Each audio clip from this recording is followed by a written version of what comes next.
Are you sick and tired of being a noob? Are you sick and tired of getting in combat and wondering why did this happen? Well, not anymore! This is a top 10 combat tips guide. Roll the clip, baby.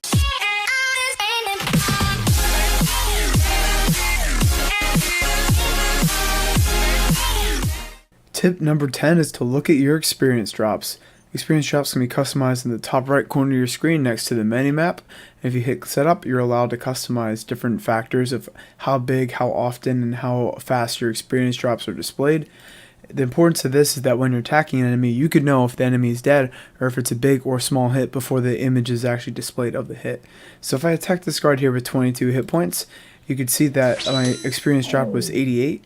And since you're gaining 4 strength experience per hit point of experience gain, that 88 equates to 22 hit points of damage. So before that guard was actually dead, I already knew it was dead just based off of looking at my experience drops.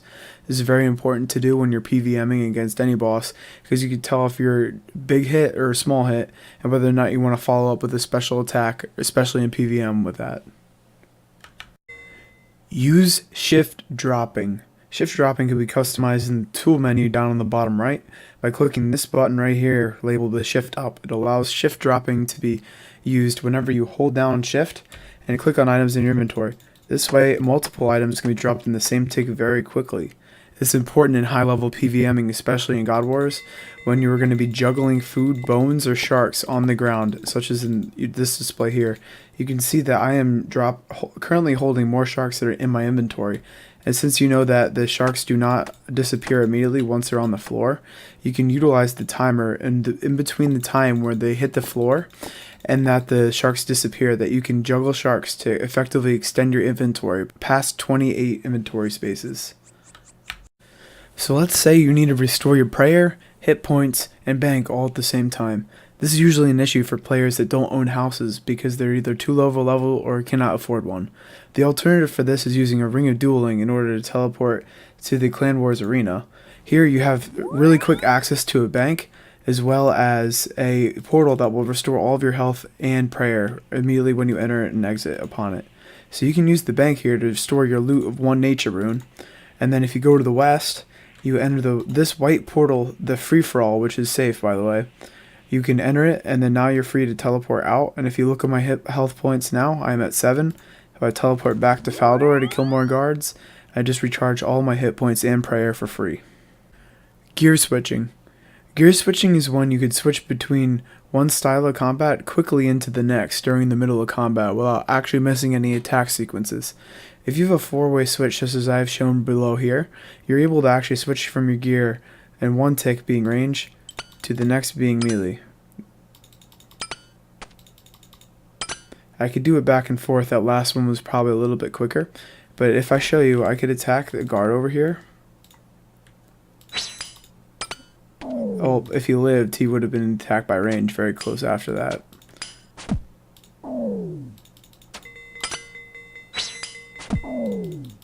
But you see that example of very quickly switching in between attacking a knight with range, switching to melee, and then swinging at it with a god sword. There's really not much of a delay in between those two times.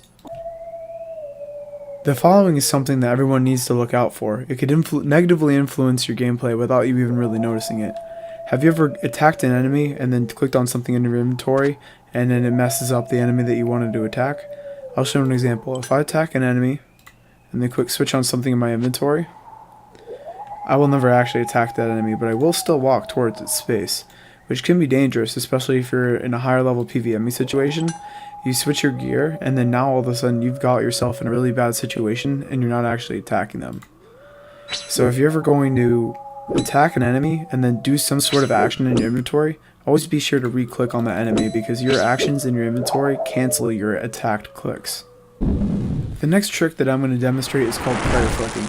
If you noticed, I am losing prayer at a pretty considerable rate here. It's going down maybe 1 every 3 or 4 seconds.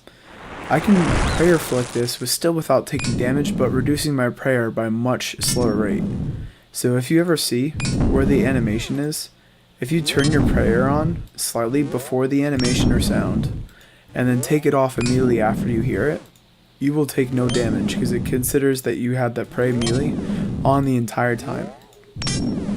Once you get pretty good at prayer flicking, you realize that you could basically lose no prayer and still protect for melee the entire time you're in combat. So this is a really great way of how to reduce the amount of damage you're taking without actually using any prayer points. In the same light, it can still be used offensively. If you have piety like me, you can offensively prayer flick right before your animation is displayed to get the full effect of piety without actually draining your prayer. So every one of these hits that I'm doing is still boosted by the effects of piety as long as I'm activating the prayer before the experience drop is shown, sound or animation. They're all played simultaneously. So as long as you're offensively prayer flicking simultaneously with the experience drop, sound and action, as well as defensively prayer flicking when you hear the sound and animation of the enemy, you should be fine. It's important to note though that you're not prayer flicking based on when you see the number displayed on your body. At that point the damage has already been calculated based off ticks and it is too late to prayer flick. Combo eating is what's called when you're stacking multiple type of food eats all within one tick. So if you look at my health at 14, just eating one shark will bring you up 20 health to 34. But you can combo eat a shark and a brew in addition to this to get that extra HP. So raising from 35, we could go all the way up to 71 in that same combat tick. If you noticed, if you bring your health back down using the raw crab, if I was to just eat 2 sharks, there's a delay before you can eat the second shark. Your health cannot possibly go up one more time during that tick. But effectively, by eating a shark and a brew, you can stack one piece of food and one potion always at the same time. It doesn't matter if it's a shark and a brew, it could be a shark and a restore if you want to get health and prayer. It could be even up to a shark, a brew, and then a carambon. For some reason, the shark, brew, and carambon will all stack in one tick. So going from 24 HP, eating shark, brew, carambon will bring me all the way up to 78. So if you ever find yourself in a need to panic eat, you can always go shark, brew, carambon, because the shark and brew will stack and a carambon does not count as a tick when it's eaten. So going from 15 hit points, shark, brew, carambon brings you all the way up to 69 before you're able to actually start eating again. Unlike sharks, which if I was going to go to 69 to 89, there's a delay before the second one can be eaten to regain max health. So effectively, if you see big damage incoming, you could always triple eat with shark, brew, carambon. Tick eating is very important too because with prayer, it helps you restore health and prayer at the same time and waste those useless game ticks that you're stuck waiting on regeneration for your next attack cycle just because you took a penalty from eating.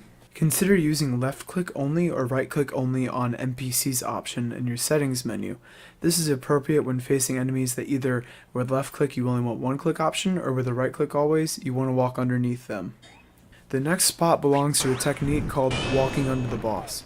By walking under the boss is not allowed to attack you, and this goes for any boss that is more than one square. Since you're inside their hitbox, this is the best time for you to take a breather, eat and drink some potions, and have a good time. And when you walk out, you could re-attack the boss and then quickly walk underneath him again to cancel his attack. This is best done with right click only because it's just a single click and you can click repeatedly underneath the boss to better track his location. Shown is an example of walking under the boss but with left click always enabled. You'll need a right click to walk under the boss, which is okay because if you're quick enough you could be able to get one good walk under, but you won't be able to adjust your position as readily. But the advantage here is you can single click on the actual boss to attack him, so that way you're not fumbling for the attack option when it comes to dealing damage. By the way, this is not a Bandos guide, but carry on. Honorable mention for the list, but unfortunately there was no space to fit it in, was setting up your quick prayers. If you go to the prayer icon on the top right, right click it, and then select set up prayers, on your bottom right you're able to select prayers that are relevant for the task at hand. For example, this team performing Bandos is most likely that the tank has the defend from melee and piety selected as his quick prayers. That way, whenever Bandos spawns, he could quick turn on the quick prayers, and the 2 prayers he needs both come on simultaneously without the need to go into your inventory. As you see here, quick prayers can be activated just by pressing the prayer icon, and they're extremely useful in setting up prayers for the task at hand. Finally, the moment we've all been waiting for! The number 1 tip is to walk and shoot at the same time. Applying to your rangers, the most important things in this game is combining your mobility with your strength. So every time you submit an attack, you can also walk away, and the attack does not cancel if you click right after the attack. But at the same time your character is attacking, he will also be moving. it kind of looks like your character is glitching because he runs faster than he should, but I'll slow this clip down and play it back in slow motion to dissect what's going on. So what this looks like is you attack the boss, and then immediately once your character starts to attack the boss, you then go and click to the direction that you want to move to. And then the second your character starts moving, you click back on the boss. You repeat this several times until you get to the desired location. It has to happen rather quickly, or else your character actually won't get the movement out of it and will be stuck with the attack. So it kind of looks like if you go to any world and you run repeatedly back and forth, that delay in between the forward and back motion is somewhat similar to how the delay feels when you attack and when you move at the same time. If you see this last click here, I'm not going to touch anything, and my character was delayed by almost a whole second before he reacted. Well, that's a wrap, boys. Smell you later!